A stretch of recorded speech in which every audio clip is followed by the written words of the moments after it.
Ladies and gentlemen, my fellow Texans, it is an honor to stand before you today and speak about the importance of protecting the values that make Texas unique. Our state has a proud history rooted in independence, hard work, and a fierce spirit of community. These are not just words, these are the way of life passed down through our generations. In Texas, we believe in personal responsibility, respect for our neighbors, and the freedom to pursue opportunity. We cherish our faith, our families, our traditions. These are the pillars that help build a thriving state where people from all backgrounds can succeed. But today, our values face new challenges. Whether it's from these outside influences or the changing times, we must remain vigilant in preserving what makes Texas special. This means supporting Texas business, defending our rights, standing up for our communities, and also means teaching our children the importance of honesty, resilience, and pride for what we are. Let us remember that protecting Texas values is not about just simply resisting change. It's about ensuring that the progress does not come at the expense of our identity. By working together across communities, Texans, cities, families, we can keep this state strong, free, and true to its roots. Thank you, and may God bless Texas. That was what Microsoft Word made for me using its AI feature. So you're telling me that Microsoft Word's barely functional AI has a better sense of what it means to protect Texas than your average Texas politician? Seriously, what the hell? Is it not? All I put was defend Texas values, and that's what it spit out.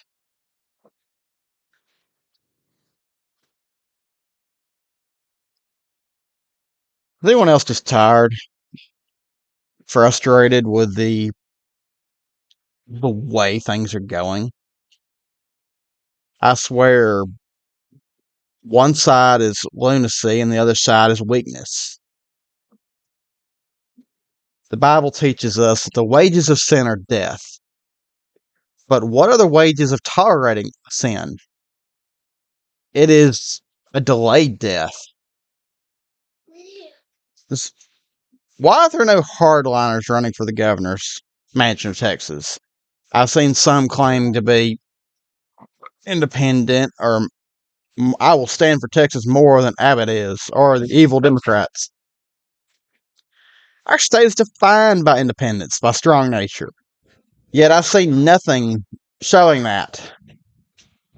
What Texans? We need someone that isn't a windsock, someone that is more concerned about Texas than they are about Washington, D.C., or who is on the throne of some other foreign nation. When the two ruling parties, there's very little exceptions in my eyes, but the higher up you go, the more rot you find. Most Democrats are either insane, they're corrupt, or they need to be in a nursing home. They're too old to be effectively governing.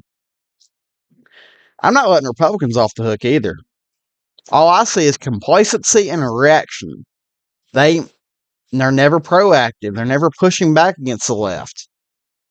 They are worn out brake pads. They're marginally effective that slightly slows the ground we're losing with the erosion.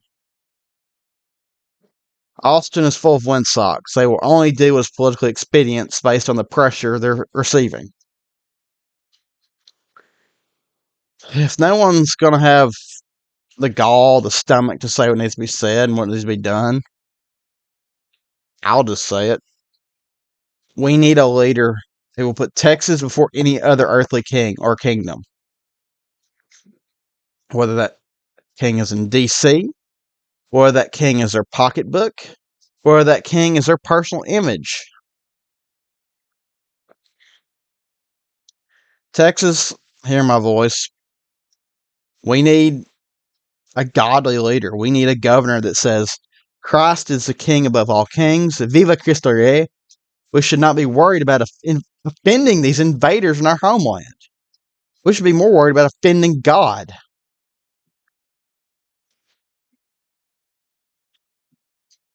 Texas must drive Islam from our borders, not simply the radical Islam, but all Islam.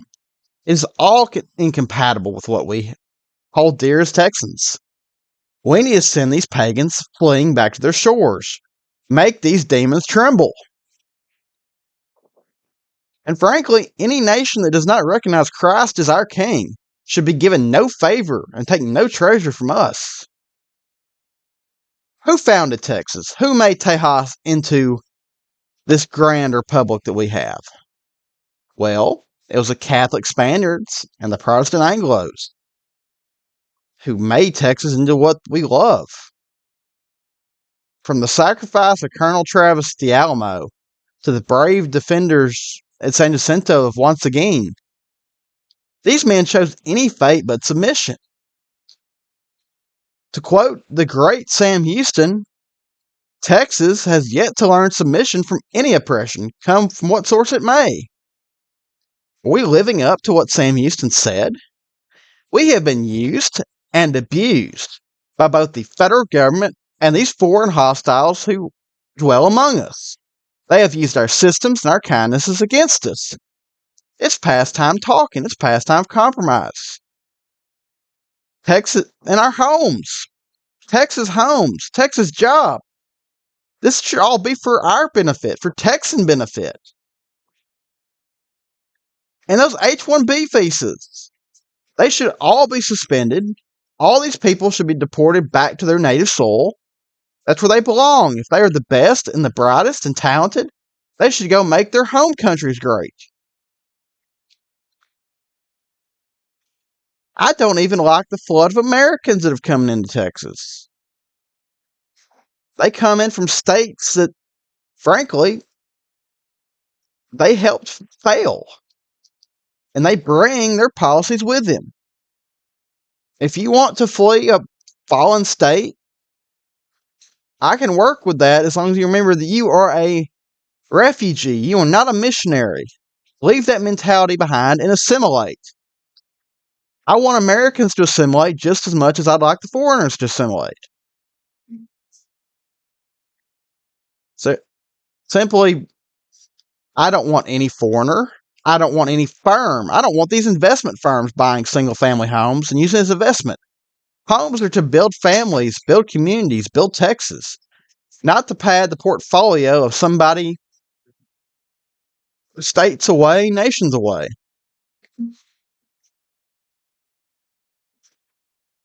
And I wonder, I know this is a rant. I'm just tired and frustrated, and I'm just getting it out, sparing my wife my rant. So here we go. Why does Texas pay so much in taxes to the federal government? We subsidize states that hate us. And you got Washington, D.C., flexing its economic muscle to Europe, flexing its economic muscle abroad, saying, we have the buying power, we have the might to bring you to heel. Why does Texas not flex that towards Washington? Why does Texas not say, I don't like funding all this debauchery. I don't like funding these states that are falling. I don't like the endless government programs. You know, if you stack every single law, rule, and regulation in this land on sheets of paper, it would be taller than the San Jacinto Battle Memorial. We're being crushed by paperwork. It's frustrating. But when it comes to political office, I'm tired of looking on TV and seeing people of foreign birth holding offices, holding sway over our country. Who do they serve? Do they serve us or do they serve the land they came from? Look at Virginia. You have someone that does not share our values, does not share our nation's shared history and culture. He's pushing for the abolition of firearms. Send him packing. He does not belong in our land. Look in Minnesota. They have been invaded and subverted by some of the worst scum and villainy on the planet. Texas, should we have a waiting period or requirement from someone from the other states in the union before they can hold office down here? They move down here, people move down here with the specific purpose of getting into government. And they get money from outside our borders. They'll take a small little office, flood it with money, and outcompete the local. Frankly, any politician who runs for an office in Texas should receive no money from outside our borders. That's foreign interference, in my opinion. If these United States, if we are a federal union of sovereign states, that sanctity should be respected.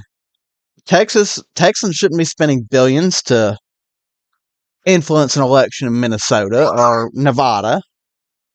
And New Yorkers should not be sending millions to Texas to try to take a race. All these voices of turn Texas blue. If you don't live in the state, you should not be screaming and trying to control its elections.